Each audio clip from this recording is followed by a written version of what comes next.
আনা আজকে আমি দৌড়াতে দৌড়াতে সেই 5 কিলোমিটার মতো আসলাম। এই যে আমাদের কাঁপার মোড়, এটা দেখতে পাচ্ছি না, এই কাঁপার মোড় খুব বিশাল পায়ে ব্যথা কদিন ধরে ছিল, আজকে আসলাম অনেকদিন পর আবার। জায়গাটা একটু দেখুন, খুব সুন্দর একটা দারুণ জায়গা। এটা হলো কল্যাণী কাঁপার মোড়। এখানে আপনারা আসতে পারেন, এই রাস্তাটা পুরো ফাঁকাই থাকে। জায়গাটা খুব সুন্দর জায়গা, এখানে ব্রিজ আছে, তো আপনারা আসতে পারেন এই জায়গাটা।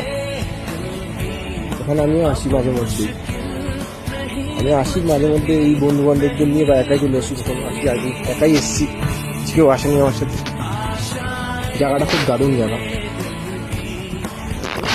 তো গাইস বাই, পরে আবার দেখা হচ্ছে আর একটা রানিংয়ে ভিডিও।